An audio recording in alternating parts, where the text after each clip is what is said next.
WrestleMania 42 is this weekend, and I will give you the most factual predictions for the show. Starting out night 1, we have The Vision and IShowSpeed versus the Usos and LA Knight. I honestly don't have words for this match. I never would have thought that IShowSpeed getting speared in half last year would lead to him getting a WrestleMania match the next year, but it'll be entertaining just because he's in the match. But the other people's concern, you have The Vision and the Usos. Yippee. To be quite honest, LA Knight and IShowSpeed had one of the better builds coming into WrestleMania, with LA Knight showing up to Speed's house and throwing him right into his computer. Really entertaining stuff. So thankfully, at least we have IShowSpeed and LA Knight in this match. But if I were to be honest, I think the Usos and LA Knight pick up the victory here. Even though it would be funny to see IShowSpeed win, it would also mean that Logan Paul would win, and I don't want that. So I have the Usos and LA Knight picking up the victory. We have Drew McIntyre versus Jacob Fatu in an unsanctioned match. Drew, you were the WWE champion not too long ago. Now you got the title stole from you. Now you have to be just in a singles match. But it's not too bad. It could have been worse. Their little build they have has been kind of fun. And them just beating the hell out of each other, falling and nearly killing themselves. And I'm sure they can get pretty violent in this match. I mean, just last year, Drew McIntyre was in the same position, but with Damian Priest. But in terms of winning, I don't know. You can probably flip a coin and I'd be okay with either. But I think I've got Drew McIntyre on this one. I don't know. Probably not. We have AJ Lee versus Becky Lynch for the Women's Intercontinental Championship.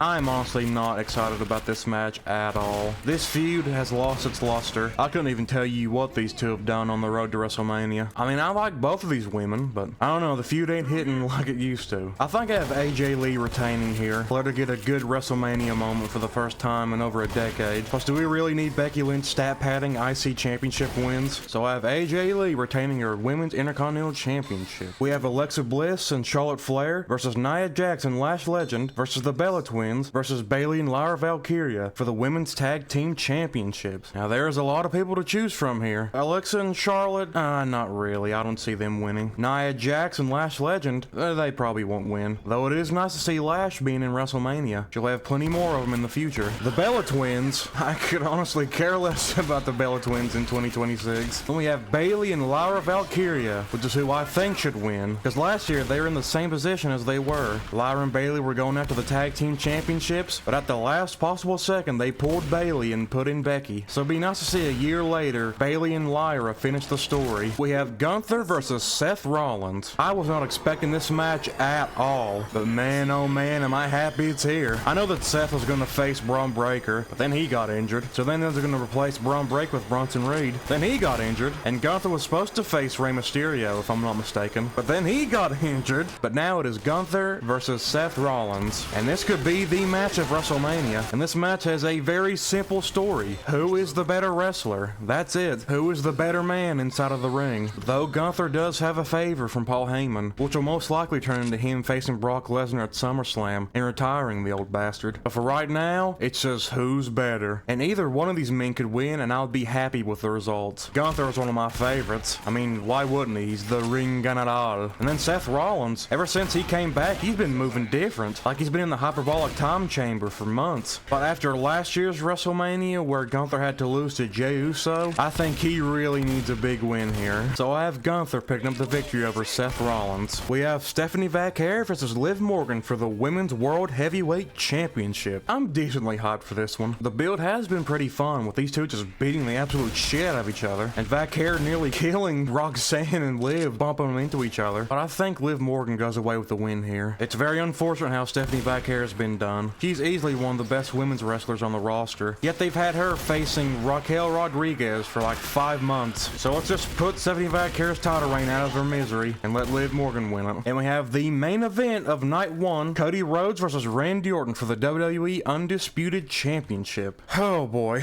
what happened? This was such a layup of a feud. These guys have 20 years of history you can build on. Nope. Let's add Pat fucking McAfee. Pat McAfee and Jelly Roll. Put him in there too. Why? Why does WWE insist on adding fucking celebrities into everything? They've been building up for a while that someone's on the phone talking to Randy, and that's who made him turn heel again. We're like, who is it? Is it Bob Orton? Is it Ted DiBiase Jr. out of prison? Is it Kevin Owens? Kevin Owens would have been great. That would have been so good. No, it's Pat fucking McAfee. I don't know who TKO thinks Pat McAfee is, but he's not him. And ever since Pat McAfee has been involved in this story, Randy Orton has been playing second second fiddle to Pat McAfee. In one of the graphics, Randy Orton is in the back while Pat McAfee is in the front. And even recently, they took the WWE Championship. It was on Pat McAfee's shoulders, not Randy Orton's. I know that TKO, for some reason, sees Pat McAfee as the next Sylvester Stallone, when in all reality, he's more like Steven Seagal. And if it couldn't get any worse, Cody Rhodes and Jelly Roll versus Pat McAfee and Randy Orton is scheduled for Backlash. Nuke the whole WWE, just nuke it. When it first started, it looked like it was gonna be great. Randy Orton killed Cody, and he was bleeding. It looked like the old Randy. We were like, oh, this is gonna be great. Wrong. They're basically doing what they did with John Cena last year. Cena turned heel, Randy turns heel. He aligns with Travis Scott, Randy aligns with Pat McAfee. Cody Rhodes teams up with his partner versus Cena and his partner. And now Cody Rhodes are gonna team with Jelly Roll versus Randy Orton and Pat McAfee. And then at SummerSlam, Cody Rhodes is gonna win it back, just like last year. That's gonna repeat over and over and over and over. I have Randy Orton winning. We move on to night 2 of WrestleMania with Finn Balor versus Dominik Mysterio. But not just any Finn Balor, the Demon Finn Balor. I mean, we all knew that he's gonna come back with a demon, but they could have at least left it a surprise a little bit until the show. But I think this match will be pretty good. It's great to see that Finn Balor is finally out of the Judgment Day after 4 years, and maybe, just maybe, he'll finally get that singles push they've been talking about. I see Finn Balor winning this match. We have Sami Zayn versus Trick Williams for the United States Championship. Why wasn't Carmelo Hayes in this match? They could have easily made this match a triple threat match, but nope, write him off with a knee injury. Hell, you could have put Ilya in there too and made this a fatal 4-way. That would have been so much better. I mean, Carmelo and Ilya have been carrying SmackDown with the United States Championship for months, and what do they get for their hard work? Fuck all. I mean, I just feel bad for Sami Zayn. They've thrown him under the bus completely. I mean, it's not that hard to put Carmelo Hayes and Ilya Dragunov on the card. They've been some of the best wrestlers in the company. But no. But who do I have winning? I have Trick Williams picking up the victory and winning the United States Championship. We have JD McDonagh versus Dragon Lee versus Penta versus Jevon Evans versus Rey Mysterio versus Rusev in a ladder match for the Intercontinental Championship. Now this is what I'm talking about. A very random assortment of wrestlers, but damn it, this match isn't gonna bang. But who wins? There's so many to choose from. We have JD McDonagh, probably not likely at all. Dragon Lee, I would not mind at all. I'd like to see him win the Intercontinental Championship. Penta, I wouldn't mind if Penta would retain at all. We have Jevon Evans. I would absolutely love to see Jevon Evans become the youngest Intercontinental Champion ever. He will be such a good Intercontinental Champion. We have Rey Mysterio, which is crazy, coming back from a knee injury and coming right into a ladder match. This guy's out of his mind. And then we have Rusev.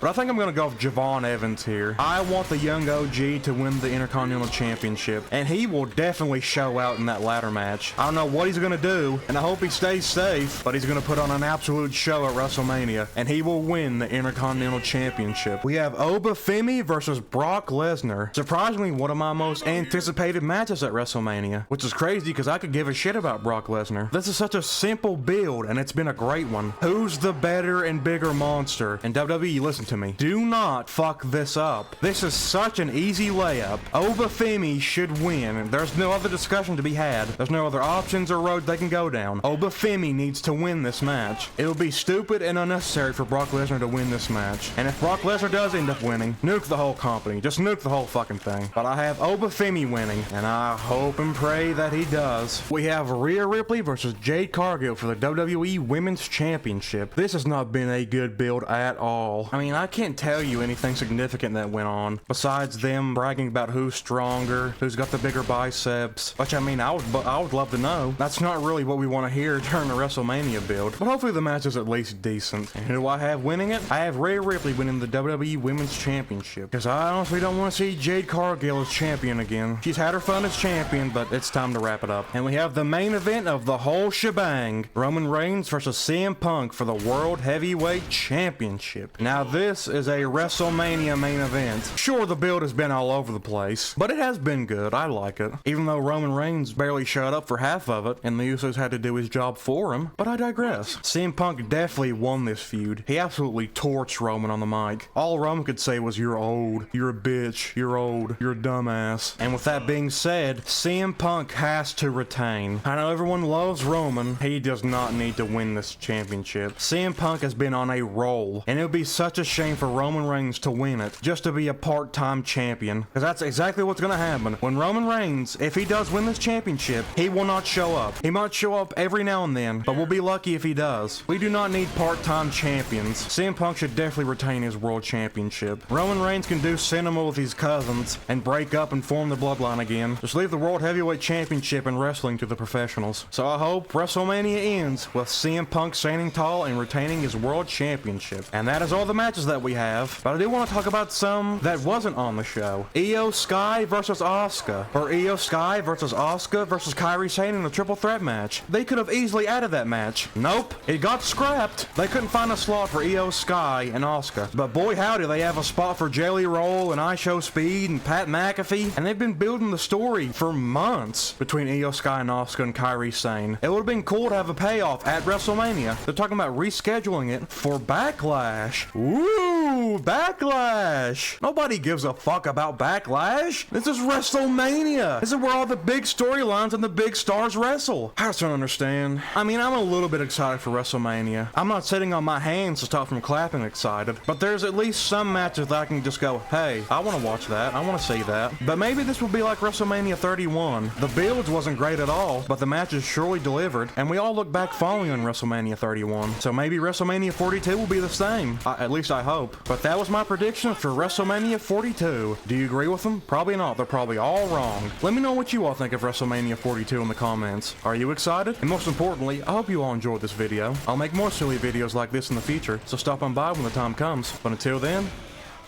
be careful.